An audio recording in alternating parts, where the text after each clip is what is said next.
Hi, welcome to Storytime with Mrs. Goss. Today we're going to be reading the story. It's a new book called The Cook and the King, and it's by an author called Julia Donaldson and illustrated by a man called David Roberts. Okay, The Cook and the King. Let's have a look at the blurb. It says, there once was a very hungry king who needed a cook like anything, but cook after cook just isn't good enough. And soon there's only the shuffling, shaky Wobbly Bob left. But how can he possibly get the job when he's scared of, well, everything? Shall we have a look how they choose a king? How they choose a king and how they choose a cook. There's the king. Let's have a look. Fantastic illustrations here. It says on the front here, wanted royal cook. I think the princesses there and the queen are putting up the poster to say wanted. Okay, The Cook and the King by Julia Donaldson and David Roberts. There once was a very hungry king who needed a cook like anything. So he tried out lots and lots of cooks with their pots and pans and their cookery books. One by one, they cooked for the king. They cooked and they cooked like anything, but nothing they cooked was good enough. This egg is runny, the meat is tough. Too hot, too cold, too sour, too smelly. I don't want a sausage inside my jelly. This tastes all wrong, said the hungry king, and he frowned like anything. Can you see that? He's got a sausage in his jelly. Yuck. Mrs. Goss wouldn't like to eat that. But then he spotted another cook with feet that shuffled and hands that shook. My name, said the cook, is Wobbly Bob. I'm a bit of a wimp, but I'd love the job. The king thought hard and then he scratched his head.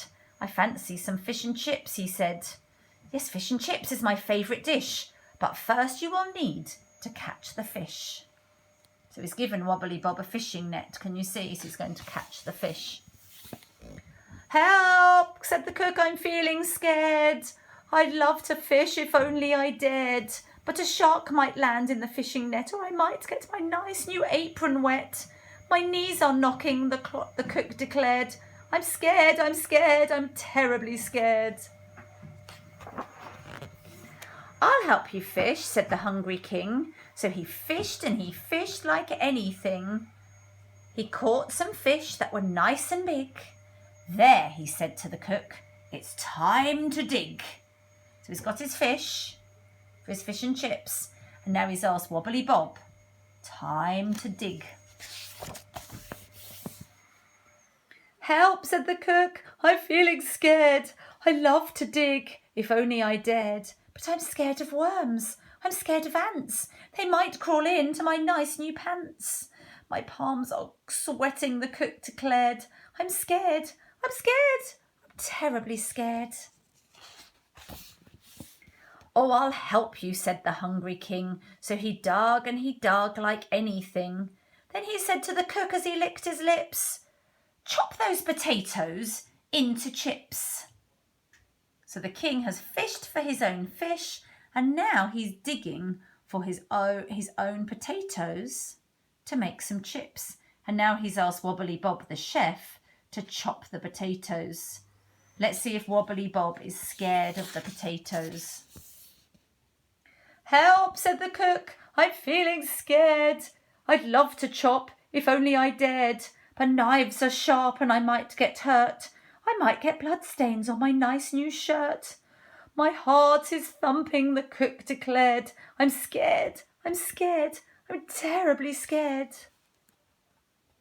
Scared of everything. Oh, I'll help you chop, said the hungry king. So he chopped and he chopped like anything. Then he said to the cook who was standing by, out with the pan, it's time to fry. Let's see if the Wobbly Bob chef knows how to fry the chips. Help, said the cook, I'm feeling scared. I'd love to fry, if only I dared. But oil can splutter and spit and splat. A drop might land on my nice new hat. My teeth are rattling, the cook declared. I'm scared, I'm scared, I'm terribly scared. The poor king is going to have to fry them himself. That's right, he does. I'll help you fry, said the hungry king. So he fried and he fried like anything. Then he set the table and took a seat, and he said to the cook, it's time to eat. Good, said the cook, and the two men shared. What great cooking, the king declared. What well-chopped chips and what well-fried fish. All in all, a delicious dish. It tastes just right, said the full-up king, and he smiled like anything. You see the cat looking at that fish. See what he's doing? He's licking his lips. He wants to eat that too. Congratulations, Wobbly Bob. You may be a wimp, but you've got the job. The end. It's a funny little story. Because actually the king ended up cooking his own dinner, didn't he, without really realising. And actually, if you listen to that story again, you'll realise that Wobbly Bob didn't actually do any of the cooking for the king's dinner, and he still got the job. Okay, and that was the story of The Cook and the King by Julia Donaldson and David Roberts. Thanks for listening. Bye for now.